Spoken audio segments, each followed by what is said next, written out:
คนใดที่ไปได้คนใดที่ไปบ่ได้ก็เอาอยู่กับบ้านลูกหลานจะไปดำหัวอันที่เปิ้นไปวัดได้กับที่นั่งรถเข็นได้ก็นั่งรถเข็นไปที่พอเตียวได้ก็ไปอยู่กันวัดปุ่นไปเป็นชมรมผู้สูงอายุมีการดำหัวอาบน้ำดำหัวคนเฒ่าคนแก่ที่ฮั่นนะที่วัดฮั่นนะบรรยากาศมันก็ไปแถวอย่างนึงแต่จะให้มันม่วนเหมือนสมัยก่อน40-50 ปีก่อนบ่ม่วนละว่าจะเอาแบบ40-50 ปีก่อนนะมันบ่ม่วนมันบ่มีวันนั้นนั่นล่ะมันมีเอาเข้ากันกะบ่าวอู้สาวกันปีใหม่ ขี่รถถีบเอี่ยวกันนะ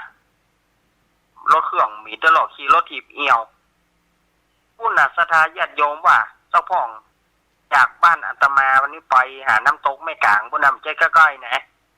สมัยก่อนขี่รถถีบไปเอาว่าเดียวว่าเราอ่อนว่าบัลเล่เนี่ยเจ้าเนอ บัลเล่เนี่ยเจ้าเนอเอารถถีบขี่รถถีบเอี่ยวสาวขี่รถถีบเอาสาวซ้อนรถถีบไปเอี่ยวน้ำตกมันก็จะม่วนพอเขาแน่มันก็จะม่วนพอเขา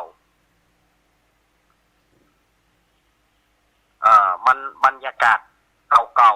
ๆมันไปคนละยุคคนละแนวคนละยุคคนละสมัยฉะนั้นก็ต้องว่าสมัยนี้มันก็ไปแหมยุคหนึ่งสมัยบัดเดียวมันสมัยอินเทอร์เน็ตละออนเล่นอินเทอร์เน็ตเหีย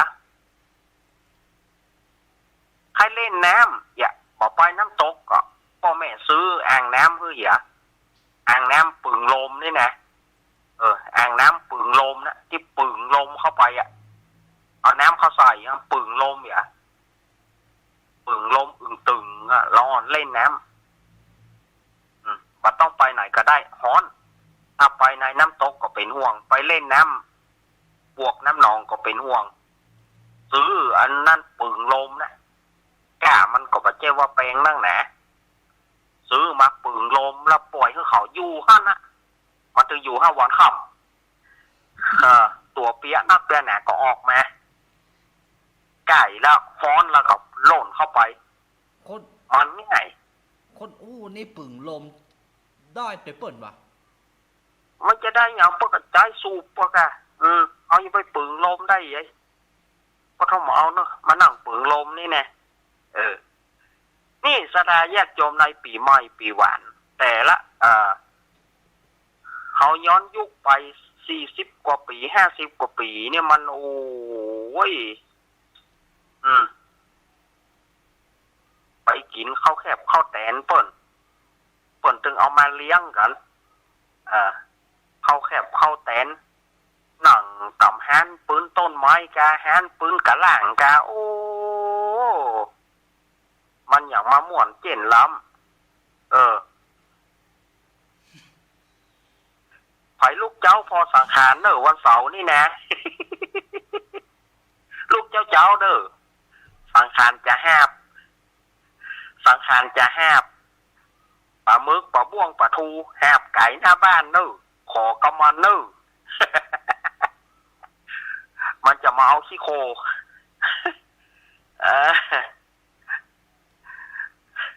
ไผ่โดนจุพ่อ ไผ่โดนจุพ่อไปรอนสังขารจะมาเอาวันขี้โคมันเอาปลาบ้วงปลาทูมาโดย ขอกำมัน โอ้ก็เขาเผลอรับไปไปเลี้ยวมาเฮ้ยนี่สังขารไปเลี้ยวนะ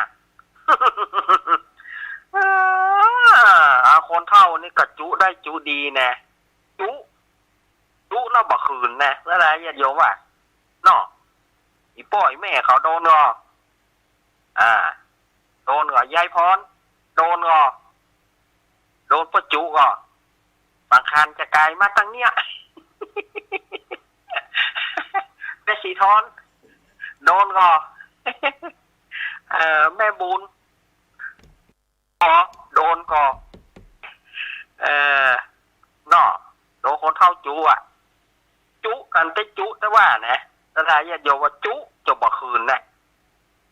เอาละสังขารจะมาละเข้าใจเนอะไปรับเด็กเนอะรับเจ้าเอ๋ล่ะโอ้ก็เดี๋ยวไม่ไกลมาเนี่ยมันแต่ก่อนมันก็จะมีนะแต่อาตมาว่าหมานี่มันหูนะสถานญาติโยมมันก็ถ้าจะหูว่าสังขารหล่องเนี่ยมันเห่าก็ลูกแหมานะเพื่อเขาได้ยินหมาเห่าไปปุ้นเลี้ยวคนเท่ามันถึงหาโอกาสจุจนได้ไปแล้วบ่เฮ้ยหมาเห่าด้วยก้นส่งๆเนี่ยมีนายสังขารไปปุ้นล่ะอะไรเก็บไล่เก็บอันนี้ไปล่ะเก็บอะไรอย่างก็เก็บขยะเก็บขี้โคไปปุ้นแล้วนี่เนี่ยเขาลักเผาแท้ๆลักเผาขี้โคเนาะคนเฒ่าคนแก่เขานี่ก็จุแต่จุว่านะเนาะก็เดี๋ยวไผโดนจุก็มันพูกก็ป่อนปอนเนาะแม่เนาะพูกก็ป่อนปอนปีใหม่เนาะพูกก็ป่อนปอนปีใหม่เนาะพูกจะป่อนโอกาสคือป่อนปอนปีใหม่กันนักๆเนาะปีใหม่เก่าล่าล่วงพ้นไปแล้วปีใหม่เกี่ยวยอดพญาวอนนี่นะสังขารล่องปีนี้สังขารล่องสังขารจะล่องจากที่ตะวันออกไปที่ตะวันตกมือขวากำค้อนเล็กมือซ้ายกำมุยจุกอย่ามาสวกเริ่มเหลือแต่มันถ้าอย่าไปแปลงบ้านแกเนาะเอาค้อนเล็กไปตัวเอามุยไปตัวใช่ไปแปลงบ้านสักตีกับโมนี้เนาะดอกมะลิหลวงจะเป็นพญาดอกเด้อ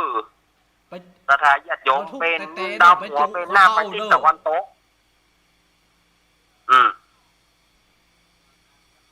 เป็นหน้าไปทิศตะวันตกเน้อเน้อน่ะถ้าพ่องจะถามว่าจะเป็นหัวไปตั้งแต่ก็เพิ่นบอกว่าสังขารจะลงไปตะวันตกบรรจุคนเท่าเด้อแต่ลูกสังขารจะไปตะวันตกนะปีนี้เป็นหน้าไปตะวันตกเนอะดำหัว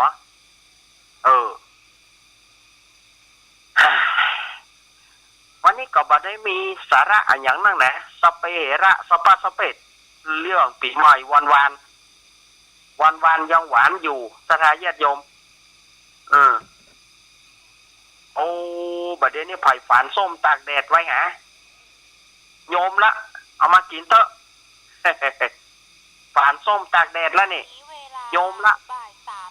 โยมละเอาละสถานญาติโยม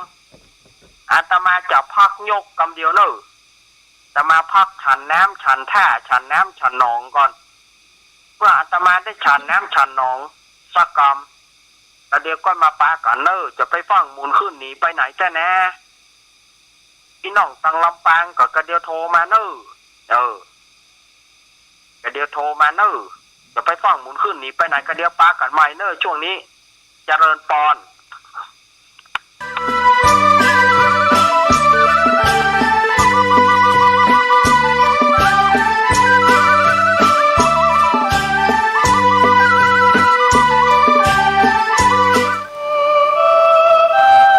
ชีวิตมนุษย์มีสุขมีทุกข์ดีใจเสียใจผ่านอุปสรรคและปัญหามากมายในแต่ละวันสงบนิ่งแล้วย้อนมองตัวเองวันนี้วันพระน้อมนำธรรมะสู่ชีวิตเตือนสติคนไทยทั้งชาติ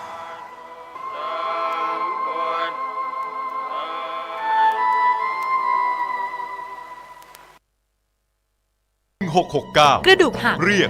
1669 บาดเจ็บกระดูกสันหลัง เรียก1669 ไฟฟ้าช็อต เรียก1669 ไฟไหม้น้ำร้อนลวกอย่างรุนแรง เรียก1669 จมน้ เรียก1669 ำถูกยิง เรียก1669 ถูกแทง เรียก1669 อุบัติเหตุจราจร เรียก1669 ช็อกหมดสติ เรียก1669 ปวดท้องกล้าฉุกเฉิน มีน้ำเดินตกเลือด เรียก1669 เจ็บป่วยฉุกเฉินและบาดเจ็บจากอุบัติเหตุเรียก1669รวดเร็วปลอดภัยมีประสิทธิภาพบริการ24ชั่วโมง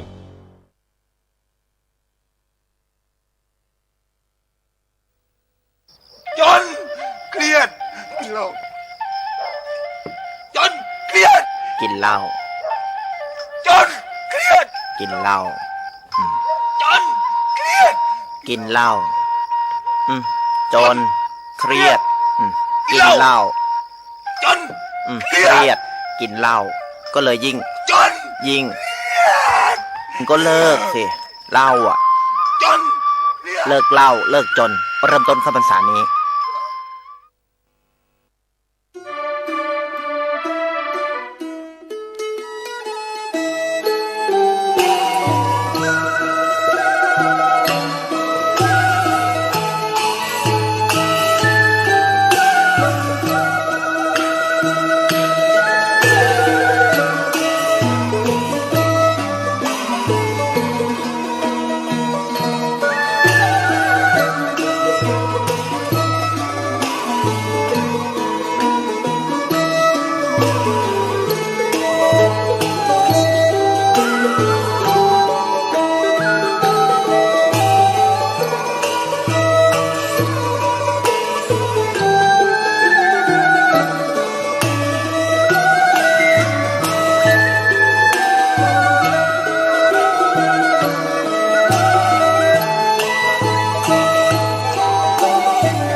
คนดีครับท่าน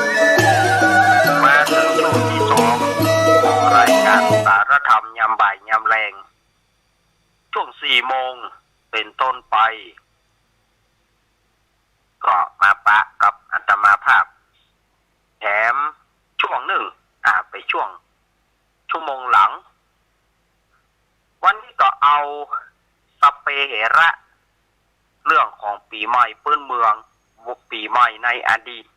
หรือว่าสงกรานต์ในอดีตมาเล่าให้ฟังตามที่อาตมาภาพได้เจอมากับตัวเก่าแล้วเอามาเล่าสืบต่อให้ลูกให้หลานได้รับฟังกัน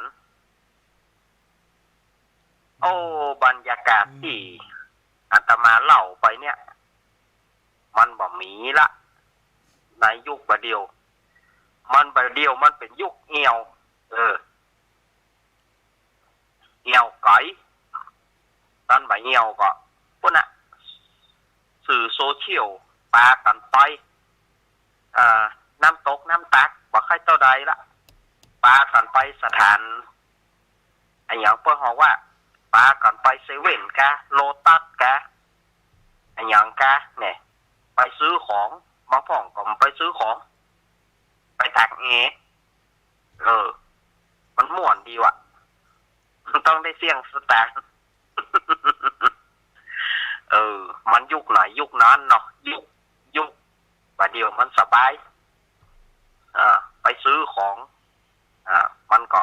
ไปอยู่นั่นนะมันสบายดีแต่สมัยตะกอนนี่เฮานี่ลังน้ำกันลังน้ำกันไปลันน้ำกับปะเปียะเปียะถ้าได้ว่ากันไปหล่อน้ำสมัยตะกอนนี่ถ้าไผเอาผ้าน้อยไปเหี่ยวนี่ม่วนต้นบอกน้ำผ้าน้อยตะกอนเพื่อกลัวแน่ผ้าเหลืองนะตะกอนนี่โคนเฮานี่ไม่หยาไม่ยิงเพื่อบอกโหดโลกบอกโหดน้ำผ้าเนนผ้าน้อยมินี่เลยนะหลอดไปอันเผลออันผ้าน้อยเนี่ยบัดเดียวภายหลังมาผ้าน้อยเนี่ยตัวเน็ตต้นบอกโหด แง่หน้ามันน้ำแห้งนะมันมาซ่อยหาที่ไปมีเดี๋ยวโดนเขาจัดเถอะ โดนเขาจัดเถอะ ไปดำหัวครูบาอาจารย์ก็คือพ่อพ่อเนอปีนั้นอาตมาโดนน้ำมันพืชสถานญาติโยมไปดำหัวไปโดนน้ำมันพืชเปียกตัวนี้ โอ้โห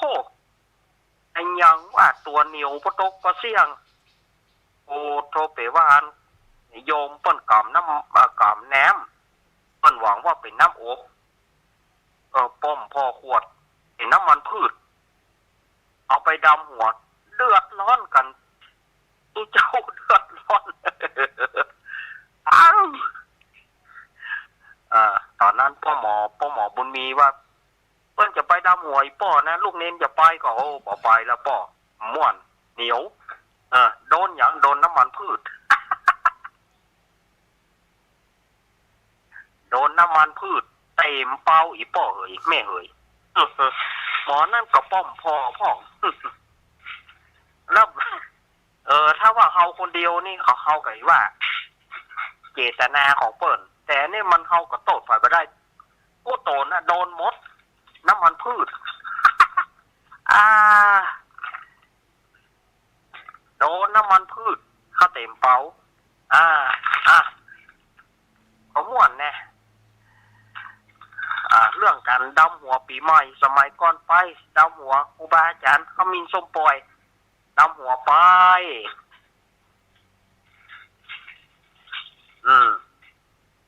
มันม่วนยุคไหนยุคนั้น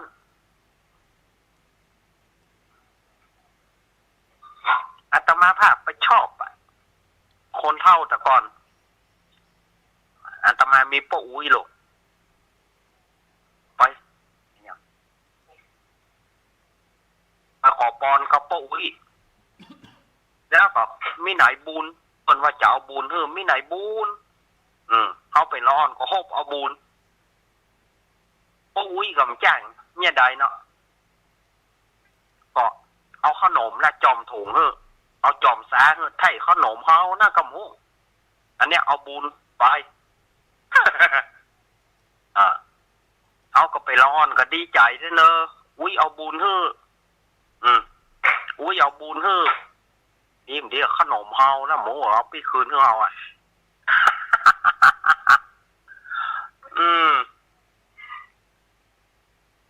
มันความไร้เดียงสาเนาะความไร้เดียงสาของไปร้อนเนี่ยมันบอกหูหยังบูนคือหยังขอค่าได้บูนโดว่าขนมจอมถุงพูดไปก็ไปดีไข้หัวไหนป่อแม่เอ๋ยเนาะไปดีไข้หัวห่อมันม่วนไปอย่างหนึ่งแหละสมัยก่อนการกินก็ห่อนึ่ง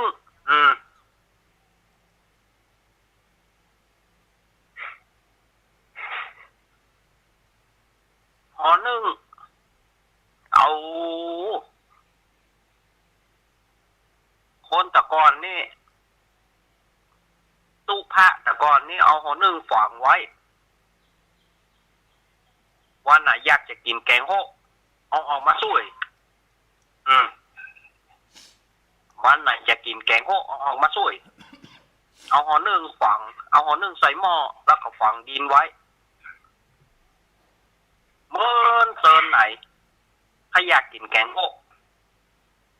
ออกมากินยำเดียวเนี่ยใครว่าก็ทำบัตรเล่นแน่แล้ว ฮ้อนก็ฮ้อนเอาเนี่ยก็ห่อนึ่งฝังดิน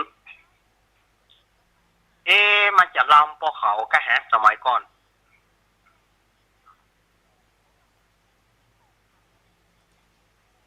เขาก็บ่อาจจะหูเพิ่นได้แต่เอานึ่งฝังดินนี่นะเฮาหรือเฮาขอเนอะ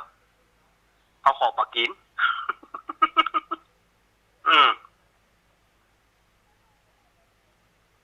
เฮาขอปากินแต่เอานึ่งฝังดินนี่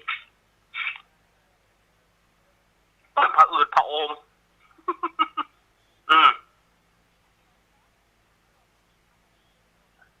ท่านกินมาได้สถายญาติโยมว่าซื่อๆอ่ะกินก็ปุ้งอ่ะ เนาะมันก็ยุคไหนยุคนั้นเนาะยุคประเดียวของกินมันปะเลอะยุคตะกอนของกินมันเขียมของกินมันเขียมขนมจอกเนี่ยสถายญาติโยมเข้ามาขอขนมจอกวัดนี่ขอขนมจอกวัดนี่เอาไปทอดอ่ะเอาไปทอดก็บะทอดก็จี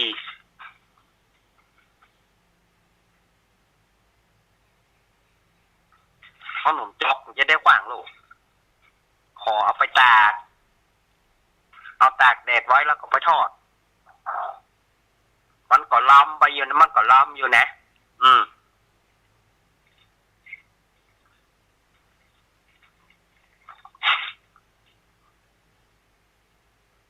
อันตมาขนาดอู้นี่นะสถานญาติโยมอันมาฉอนน้ำไปตัวมันจะหยังมันฮ้อนขนาดเปิดเอนะฮ้อนอีลำเหลือมเคยหู้เคยปะอันมาต้องฉอนน้ำตัวมือหนึ่งกำโทรศัพท์อู้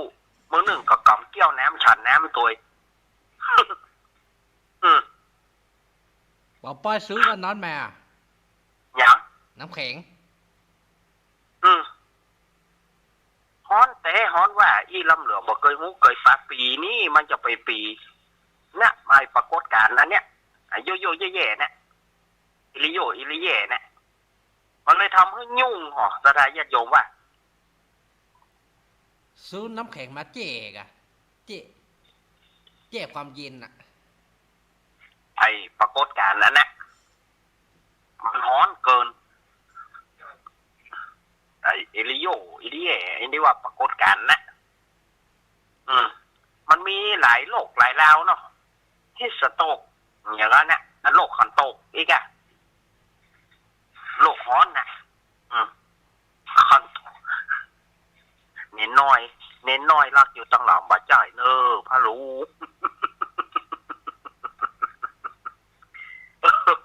มัวเอาตัวว่าไปเลยอ่ะเนาะสถานญาติโยมเล่นกันมาได้เนอจะไปถือไปตือก่อนอันไหนที่อาตมาเล่นอูเล่นสถานญาติโยมไปนะอูไปก็งอมแต่เปิดสายบอจะเปิดสายแล้วนะสถานญาติโยมบ่ต้องโทรหา089เนอ089อาตมาใจแตนหน้าใหม่อาตมาใจออกอากาศเนอขอเมตตาการุณามุทิตาอุเบกขาละขอละจะให้ไหวก็จะไหวอ๋อ จะไปลืมเพื่อโทรมาที่หมายเลข0837611775โทรมาเบอร์นี้เด้อ0837611775โทรมาเบอร์นี้089อาตมาใจออกหน้าใหม่เปิดสายละแต่กี้ข้อความอย่างหูเข้าไถ่ข้อความเขาไถ่ฝั่งโทรมาแต่กี้อยู่จุดไหนตั้งได้โทรเข้ามาเนอะ0837611775โทรเข้ามาเลยอยู่ที่ไหนมีไฟฟ้าเฮาแก่แหเนาะมีวะนี่มีก็โทรมาพ่องเหรอพี่น้องลำปางมีไหนอย่าไปเกลียดกันนะไปเกลียดกันนะเกลียดว่าเฮาได้ไปดิเกลียดกันบ่โทรบ่พังกันแล้วไอ้นะเนาะไปว่าคือกันเนอะอย่าไปเกลียดกันนะจากจุดไหนตั้งได้โทรเข้ามาเนอะ0837611775มีก็มีโทรเข้ามาโอ้บ่ต้อนรับนะข้อความเอาอ่านบ่ได้ เออ จะไปส่งข้อความมาคุณส่งมากับเสียเงินเปล่านะโยมเอ๋ยโอ้น้อยใจไว้น้อยใจไว้มีไปโทรเอาสักคนผมมีแต่คำเดียวนี่มีแต่น่ะ โอ้เอแต่โอ้มีละหันมาละหันเดี๋ยวเขาใส่กันเนอร์เจริญปอนเล่นปอนไม่ใช่ขานดาวจากทางใดอีแม่แม่ปิดวิทยุก่อนแม่ปิดวิทยุก่อนแม่ปิดวิทยุก่อนแม่ปิดเจ้าแม่โทรจากไหนแม่โทรจากสังกัดแตงเจ้าแม่ยังเอาชื่อแม่ยังรายงานตัวชื่อแม่น้อยแม่น้อยแม่น้อยเนาะฟังอยู่เจ้าฟังอยู่ฟังม่วนม่วนดีอ่ะม่วนอันใดอ่ะถ้าฟังแต่ต้องม่วนปีใหม่มาเก่านะโดนจูพอสังขารก่อนแต่ก่อนน่ะโดนจูกันโดนจูเนาะเอาลูกควายครับเอาลูกควายลูกน่ะโดนจุแต่ที่เงื่อนลุงปั๊มไปตัวแต่ละ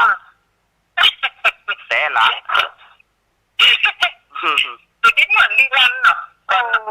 น่ะม่วนแน่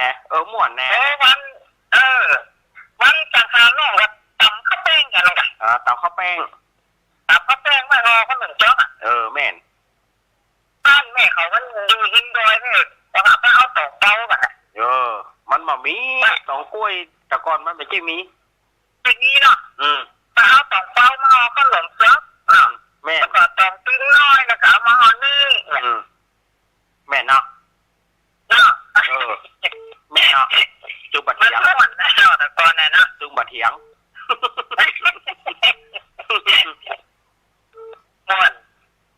เจ้าฟังอยู่นะเจ้ายินดีแม่น้อยเนอะเจ้าเป็นกำลังใจให้เนอะขอบคุณโชคดีปีใหม่เจ้านมัสการเจ้าแม่วางสายครับแม่วางสายเฮ้ก้อมสายอื่นเข้าแม่เจ้าแม่วางสายเฮ้ก้อมเจริญปอนแม่โทร2เทื่อแล้วก็ที่โหดที่คิดแล้วเนี่ยแม่ยังแต่เกี่ยววังเงินตรงนี้เท่ากันแม่เกี่ยววังเงินนี่เนาะเจ้าไอ้หยังร้อนเนี่ยหันกันแล้วก็ได้เอาไว้กราบด้วยมาหันคำเตืออี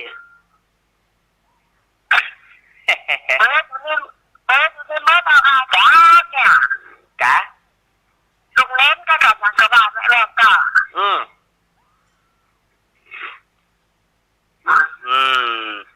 แม่เฮ้อกำลังใจเนาะแม่เฮ้อกำลังใจเนาะเจ้าหลังวันก็มาขอเบอร์นี่อะไรกันแน่อีกแล้วน้องดูดังแต่ดูยินดีอีแม่เนอะสาธุโชคดีปีใหม่เจ้าแม่วางสายให้จิมแม่กดวางให้จิมขอบคุณมีอยู่ก็083-761-1775เจริญปอนราชการเจ้าลูกเล็กเมินแล้วเนาะเจ้าแม่โทรจากไหนโทรจากวัดเขื่อนยางเจ้าแม่สีเจ้าแม่สีบ้านเขื่อนยางลำปางเจ้าไปตัวเปิ้ลก็ไปดำหัวก็ได้ไปอย่างซอยศพ2ศพก่อนศพวันนี้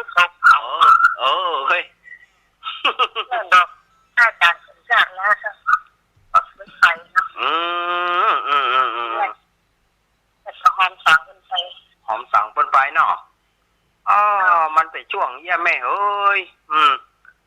ได้ไปตัวเปิ่นสักกรรมวันนี้นะแล้วลุงเองได้มากับเจ้าบัดได้ไปเหมือนกันวันนี้ก็บัดได้ไม่ห่วงเหมือนกันวันเนี้ยเพราะว่าปัญหาเรื่องรถเรื่องรางเนาะ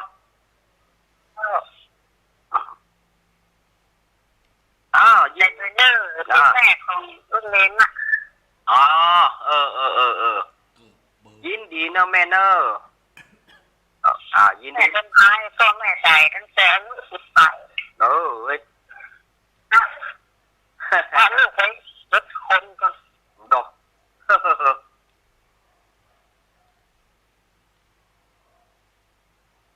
ยินดีแม่เนอร์ตายนะยินดีแม่สีเนอร์เจ้าโอ้ยยินดูเพื่อนนะจะห้อยว่ะ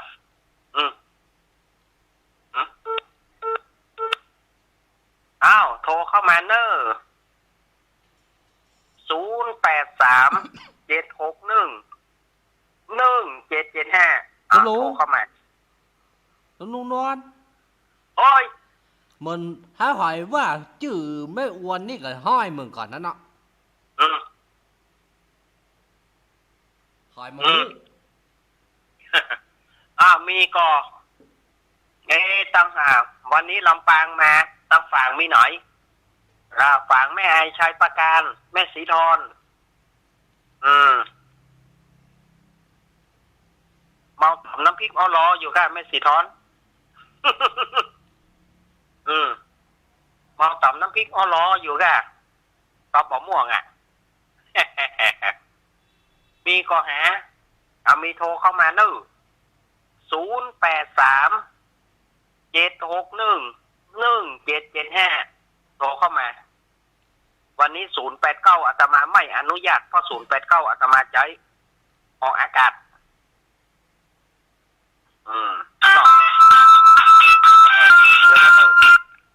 เจริญปอน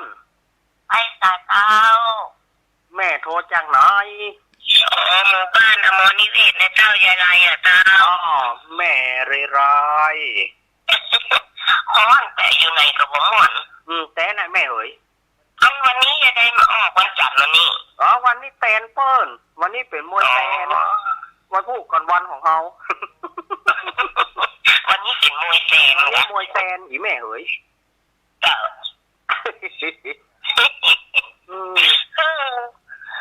มันเนี่ยม่วนดีเนาะใครๆก็ฟังนี่เนี่ยม่วนม่วนโตกำลังใจเนอะลุงเน้นครับไว้สายเต้าครับแม่นี่มาละใหม่มาละ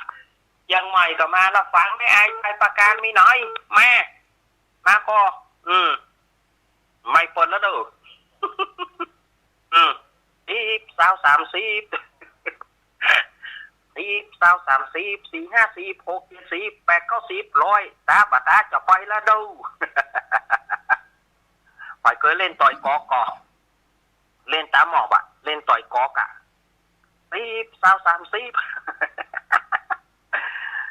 มันมีแล้วกันมาเดียวเนาะร้อนจะมาเล่นกันน้ำมีแล้วนะเขาได้ยินเขาเล่นต่อยกอกกันเนาะ30 แต่ต่อยกระลกป๊อกเนี่ย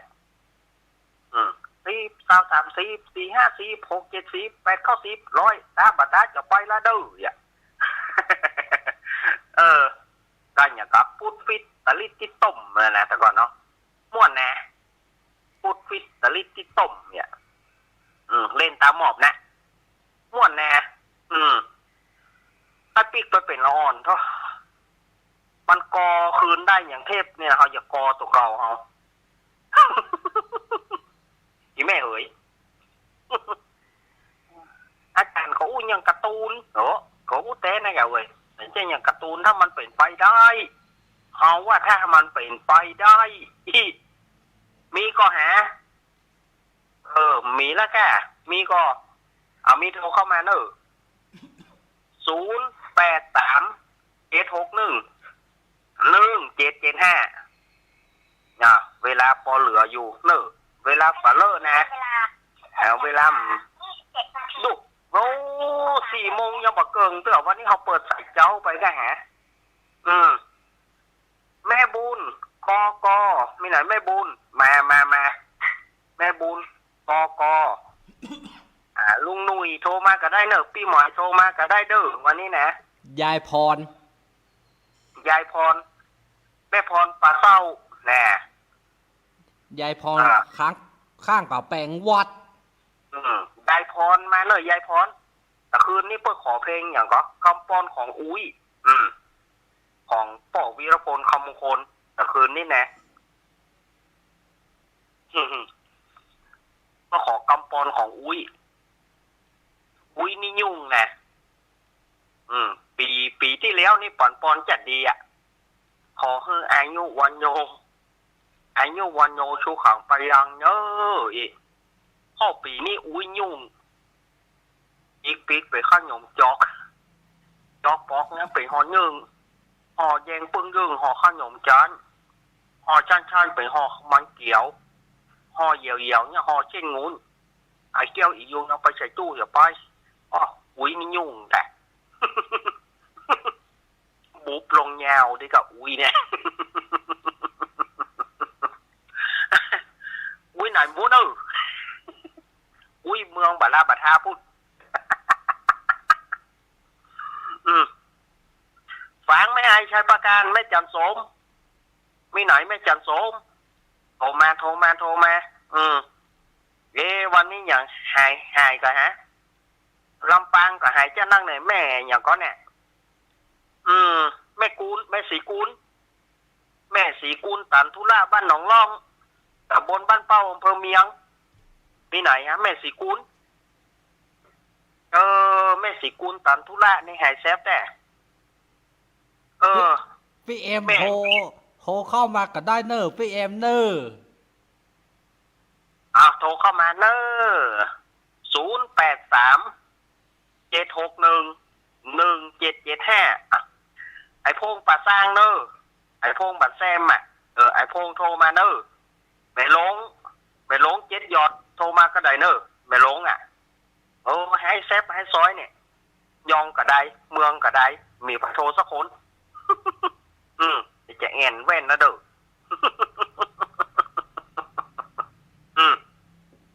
อ วันนี้ไปไหนกันโมดแฮะฮ้อนแกฮ้อนแกแฮะคือสีเต็มที่วันนี้กำลัง4 โมงเกิงอยู่คือสีเต็มที่เสียได้สายใต้แต่สายใต้มันไม่ได้ยินน่ะขณะนี้เวลาบ่าย สายใต้ไม่ได้ยินเฮ้ย10 นาที 4 โมงเกิงมีไฟโทรแต่บอกมีไฟโทรให้ว่าของเราไปแล้วนะให้ว่าไปติ๊กๆจนให้มันประคับประคองหมดเวลาเนาะใครจะไปเงี่ยวไหนพ้องปีนี้ปีใหม่ปีนี้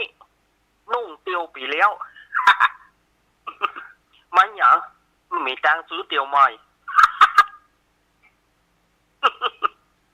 ปีใหม่ปีนี้นุ่งเตียวปีแล้วมันมีสตางค์ซื้อ ว่าเล่นกับไปเนาะพ่องก็จะกำลังแปลงข้าวแคบพ่องก็กำลังแปลงข้าวแตนเนาะญาติโยมพ่องก็กำลังแปลงข้าวแคบแปลงข้าวแตนพ่องก็กำลังไปซ่อตองอยู่แก่ซ่อมาแปลงเอาไว้ห่อขนมไว้แปลงห่อนึ่งพ่องก็ฝานมะม่วงตากแดดไว้โยมละกับประเด็นนี่มากินเตอะโยมละเนาะพ่องก็ซอยบะพางไว้พ่องก็ซอยบะพางไว้เอาตากแดดพ่องเพิ่นเอาต่อมนะสถานญาติโยมบะพางนี่นะอาตมาแต่ก่อนอาตมาไปอยู่สปตองเนาะเป็นละอ่อนไปอยู่สปตองเพิ่นต่อมบะพางเพราะก็ลามเหรอลูก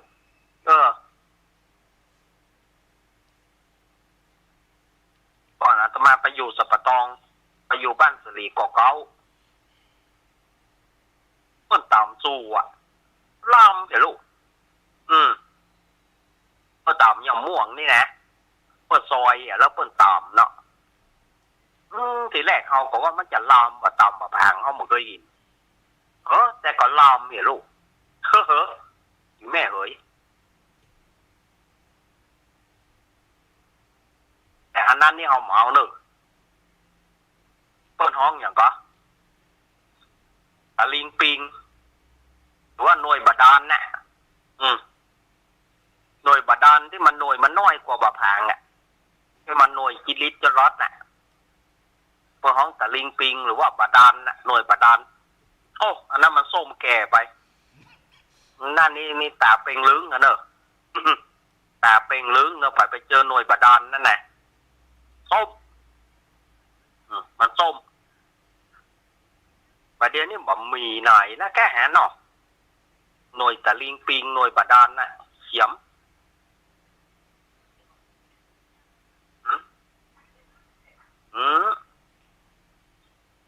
บาดาลฝ่ายจะโทรมาแถมโทรมาเนอะฝังไม่อายใช้ประกันยังมีสักสายเตือยายพรก็มาวันนี้มาบอกฮักกันเต้รู้เนาะเดี๋ยวเปิดแล้วเด้อ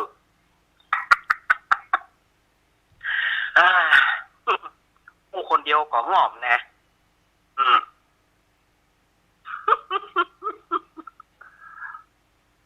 083-761-1775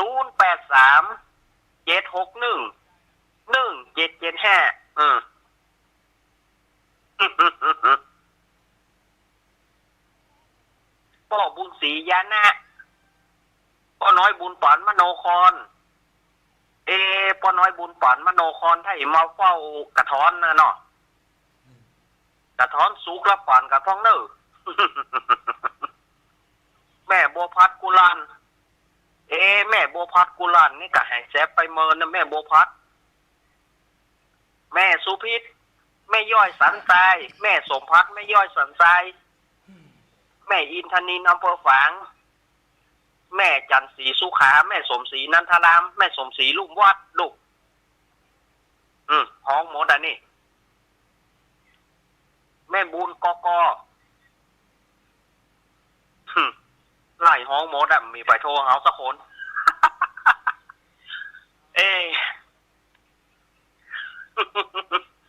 ไขว่าเนาะมันหมางามไขว่ามันหมางามไม่เหมือนโทรอ่ะมันนะก็คนหมางามมันก็แยกกันเนาะเนี่ยยามันเนาะคนหมางามหรอแม่เอ๋ยคนจะงามน้ำใจใช่ใบแน่คนจะสวยจรยาใช่ตาหวานคนจะแก่ความรู้ใช่อยู่นานคนจะรวยศีลทานใช่บ้านโตคนจะงามน้ำใจมันใช่ใบแน่หรอมันงามน้ำใจพวกเราแม่คนจะสวยจรยาใช่ตาหวานเนี่ยคนจะแก่ความรู้ใช่อยู่นานคนจะรวยศีลทานใช่บ้านโต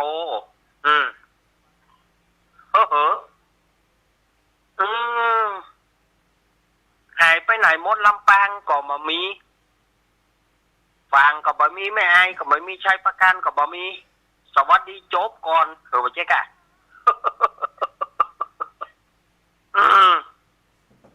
เสียงก็แหบไปจริงๆนี่ปล่อยเขาอู้คนเดียวอ่ะปล่อยเขาอู้ไปคนเดียวเนี่ยตั้งละปูนกับดักปิ้งตั้งอะไรกับดักปิ้งผ่ายปะโทมาพวกเขามาจัดแล้วดู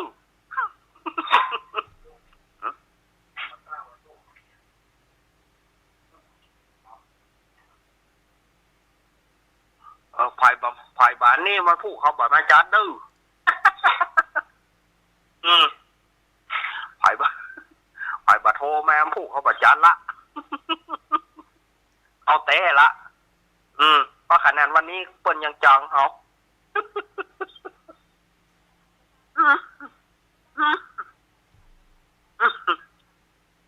เนาะมีเต้กับวันนี้โอ้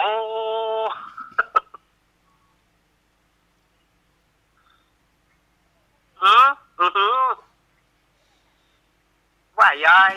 มีก็โอ้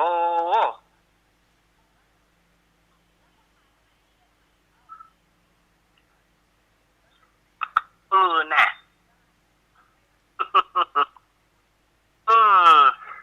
มีก็แฮโอ้มีเต้เออมีเฮ้ยหือก็แม่เขาบัดจัดเต้แน่แม่เขาบัดจัดก็มอเดี๋ยวกันเด้อเจริญปอนเอาไว้สาเท่าบางมีใครโทรมาเขาโอ้เรื่องปีใหม่ดีวะเนาะแม่กันแล้วเต้อีแม่เฮ้ยมาฮักกันเต้เต้ว่ามก็มอว่ามก็มอไม่น้อยใส่กับแป้งเนาะไม่น้อยใส่กับแป้งตะกี้นะเอาขอบคุณถ้ามาห้องมาต้นมาห้องว่ามาฮักเต้ละเต้ละเอาขอบคุณนะแม่เจ้าไม่เนาะเจ้าเต้ละปีใหม่ปีหวานสถาญาติโยมจะไปเหี่ยวที่ไหนก็ระมัดระวังเนอะเล่นน้ำขอเล่นกันปอสมควรจะว่าเอาน้ำไปแฮะหน้ากันเอาน้ำแข็งไปขวางใส่หัวกันแตกหัวล่างข้างแตกเสือก็เอาน้ำแข็งไปก้อนนะเอาน้ำแข็งขวางเข้าไปบนรถบนรางเปิ่นโดนกระจกรถเปิ่นก็จะเสียโคตรก็เล่นน้ำเล่นหนองก็พ่อโดยเฉพาะอย่างยิ่งละเอกละอ่อนอาตมาย้ำมาคุปีด้านของละเอกละอ่อนในการเล่นน้ำตามคนใหญ่เขาก็พ่อตามเจ้าของรถก็พ่อเจริญปอน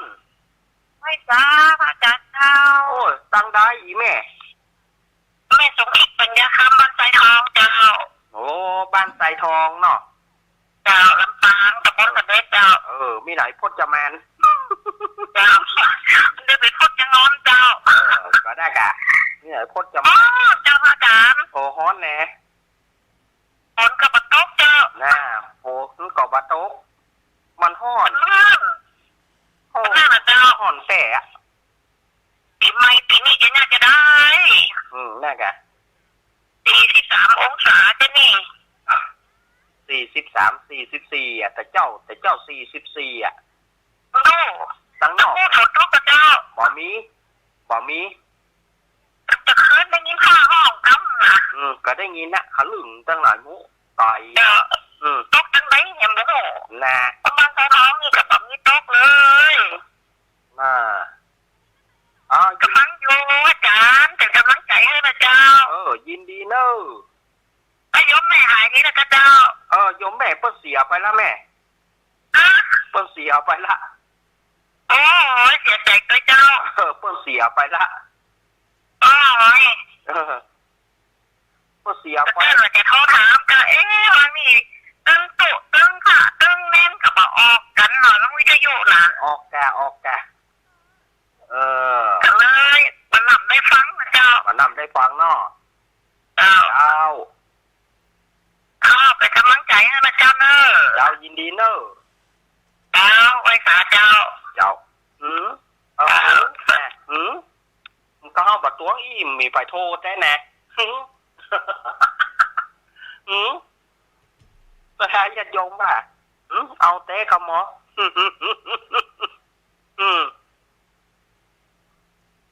มันต้องมีลูกหล่อลูกชนเนาะประธานญาติโยมไม่ได้ถามไม่น้อยสั่นกำแพงเลยคนแปลงข้อแคบก็แปลงข้อแคบถ้าข้อแคบแอนฟอยข้อแคบหิงฟอยเนี่ยแม่ก๊อปน้ำพริกตาแดงมอเนอร์ถ้าข้อแคบทอดปลาล้ำข้อแคบต้องไปข้อแคบเอาแอนฟอยด้านนะล้ำบิดก๊อปน้ำพริกตาแดงนะโอ้เอาอะไรมาแลกก็ไม่ยอมนะแม่เนอร์เอาอะไรมาแลกก็ไม่ยอมนะแม่เนอมันเหมาะแต่สะพองพวกก็มักแบบทอดอาตมาบอกมักแบบทอดมันอมน้ำมันอาตมาบอกค่อยชอบข้าวแคบทอด ยิงไฟไปอืม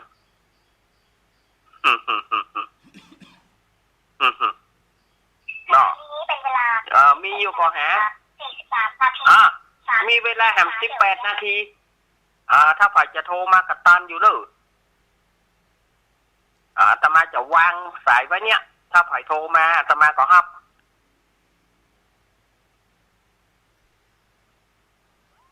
ถ้าฝ่ายโทรมาก็รับในปีใหม่การโฮดน้ำเล่นน้ำอย่างอาตมาถึงก่อนถึงอู้เรื่องละเอกละอ่อนก็ต้องระมัดระวังพ่องบางเตื้อละอ่อนมันบอกหูรถยนต์รถ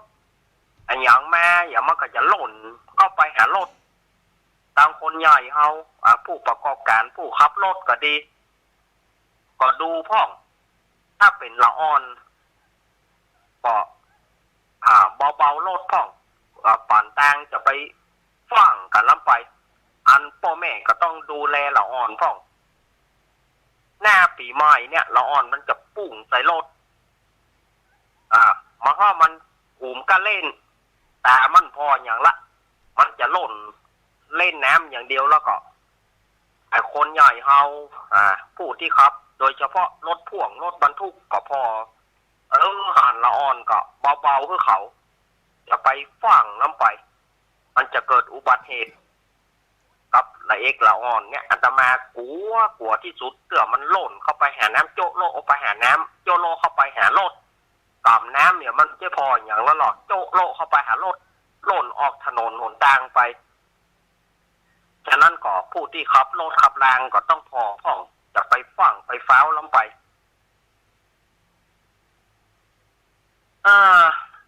บางคนก็ถามว่าไม้กำสลีเนี่ยเพิ่นจะใช้ไม้หยังก็ได้ต้นไม้หยังก็ได้สดายญาติโยมขณะว่าที่มันแข็งแรงที่เขาจะเอากำไม้สลีมหาโพธิ์กำไม้สลีมหาโพธิ์เพิ่นจะตานไม้กำเนี่ยเพิ่นได้อานิสงส์อย่างใดเขาเพิ่นถือว่ากำดวงกำชะตากำสิริอายุมันจะกำได้หมดตลอด1 ปีตลอด1 ปีนั่นก็คือไม้กำเขาบอกว่าเอาเล็กมาได้วะอาจารย์ก็เปิ้นมาได้ห้องเล็กกำเราเปิ้นห้องไม้กำปีนึงก็ค้านไปเอาจะไปค้านถ้าตัวจะตานถ้าโยมจะตานก็บ่ต้องค้านไปเอาถ้าโยมมาตานก็คือแล้วแต่โยมอันจะเอาแบบเล็กมันเปิ้นบ่ได้ห้องว่าเล็กกำเปิ้นห้องว่าไม้กำมันใช้ได้ก็ได้นะได้แต่มันบัดถูกสุขาลักษณ์มันบัดถูกตามจารีตที่หอยให้อย่าเอาเล็กถ้ามันจำเป็นไม้มันหาเขียมจนได้จดเป็นก็ได้แต่ปีหน้าโยมก็ต้องเอามาทาสีใหม่เอามาย้อมเมียวใหม่เมื่อมันไปขี้เมี่ยงเมื่อมันไปสนิมไม้นี่ปีหน้ามันพวกละเปลี่ยนอันนั้นก็เข้าเตาเผา แปลงหลัวอันใหม่มาอันใหม่ก็กำไปปีหน้าก็เอานั่นไปแปลงหลัวเหรอมันก็สลับซับเปลี่ยนกันไปญาติโยมอันนี้ก็คือไม้กำแต่ละปีเฮาควรจะสรรหาไม้ที่มันแข็งแรงหน่อยถ้าเอาไม้บัวได้ก็อาจารย์ก็ไม้บัวมันแบบไม้บัวไม้ที่บ่มีแกนอย่างเช่นว่าไม้ห่วงไม้บงไม้แซงเอามากำได้กระเดียวมันก็ไปมีลมมามันก็ไปมีว่ะมอดกินเนี่ยปวกกินเนี่ยมดแท้ไม้เนื้อแข็งเช่นว่าไม้จิงไม้สะเลียมไม้ที่มันเป็นแกนเอามาแปลงไม้กำได้ไม้บัวนี่อาตมาบ่าอนุญาตบ่ใช่บ่าอนุญาตเปิ้นก็บ่ให้เอากำ ไม้บัว เช่นไม้หวกไม้บงมันบัดทนมันบัดถึงปีแต่เดี๋ยวมันก็โละลาเละละมันบ่มีแกนมันบ่มีแกนมันเป็นไม้บัวฉะนั้นไม้กำสลีถ้าเราจะตานอันนี้สงมันจะเกิดก่อเกิดกับเพิ่นบอกว่าผู้ใดได้ตานได้กำอายุสังขารได้กำดวงชะตาผู้นั้นจะได้อานิสงส์32กัปกันนะสถานญาติโยมอานิสงส์ของการตานไม้กำนี่นะอานิสงส์32กัปหนึ่งก็อาตมาว่าไปแล้วนะโยมขุดหลุมไว้ก่อนว่าสูงปานวากว้างปานวา100 ปีติบไหนเทวดาจะเม็ดผักกาดมาหยอดเม็ดหนึ่งเมื่อใดเม็ดผักกาดนั้นมันเต็มหลุมเมื่อนั้นได้ชื่อว่า1กัปหรือว่าการปาวสาร1กัปหรือว่าการปาวสารมันนับตัวเลขมาได้หรือว่ากัปก็เอา100 ปีติบไหนเทวดาเม็ดผักกาดมาหยอดเม็ดหนึ่งเมื่อใดมันจะเต็มล่ะ แล้วเมื่อใดมันเต็มมันเต็มเมื่อใดก็น่าได้1กัปญาติโยมบ่ต้องไปคิดกัปนึงมันแยวก็เอาเพิ่นบอกว่ากาลปาวสารก็1กัปเนี่ยมันนับสังขยามาได้นับตัวเลขมันมาได้พระพุทธเจ้าเฮาเปิ้น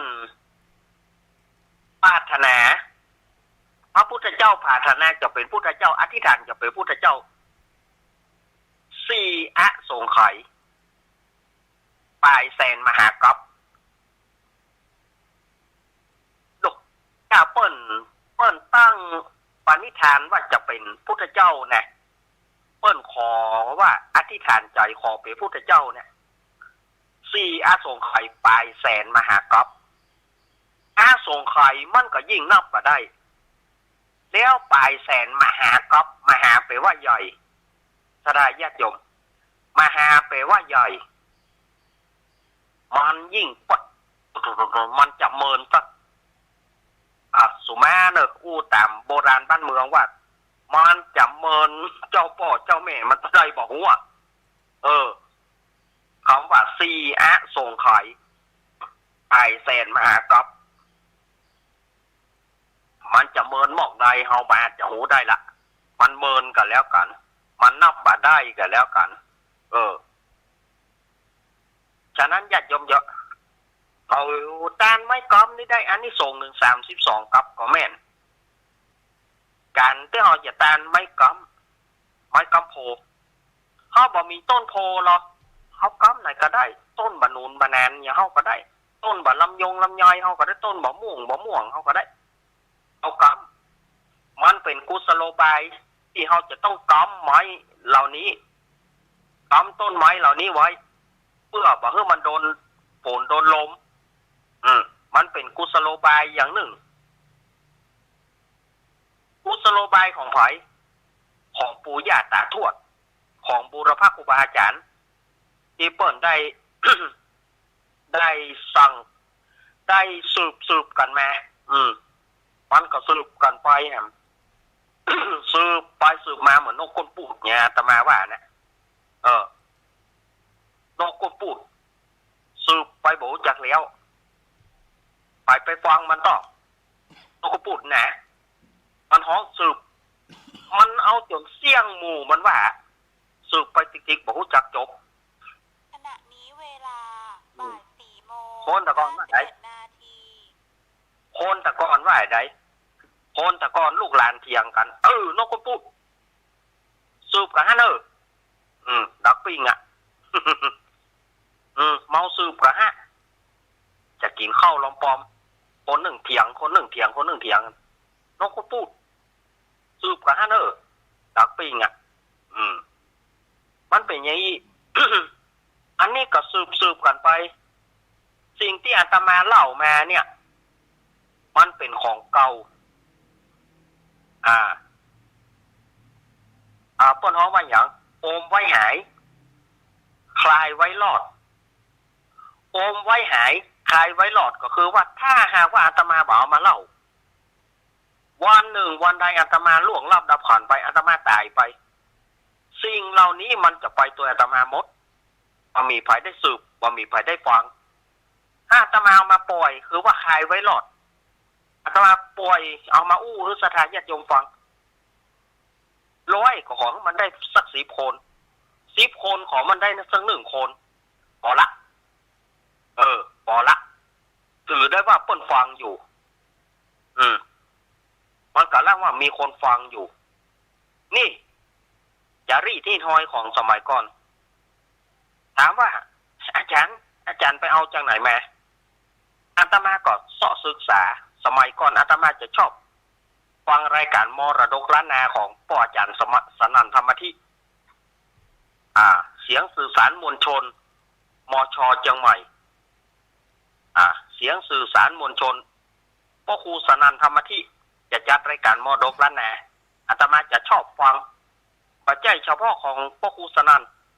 ตั้งแต่พ่อครูชัยมงคลตระกูลดีมาพ่อครูชัยมงคลตระกูลดีแล้วก็แม่จันสมสายธาราพ่ออุดมรังสีพ่ออุดมรังสีเนี่ยเป็นถ้าฝ่ายจะหู้จักในนามลุงอ้ายนะลุงอ้ายหน้าเป็ดน้อยลุงอ้ายตัวจริงเลยก็คือพ่ออุดมรังสีต้นขายสินค้าขายโพการุณาต้นแต่งเสียงลุงอ้าย ภายหลังมาแต่มาก็เอา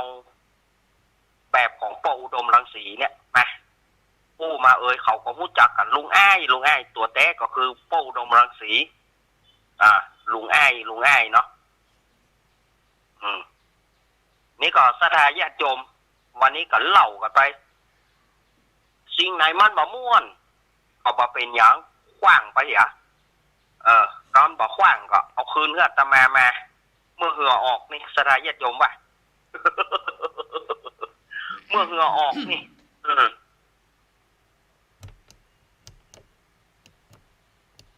มันเป็นอย่างใด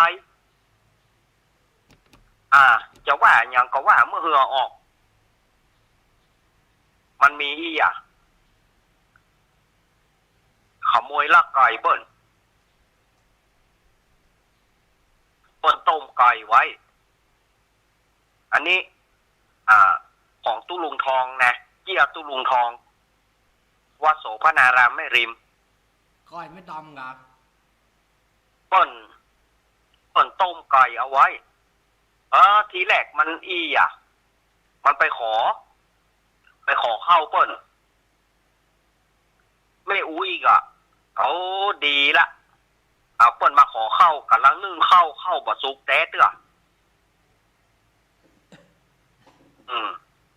แม่อุ้ยก็จะขึ้นไปเอาตองเวลา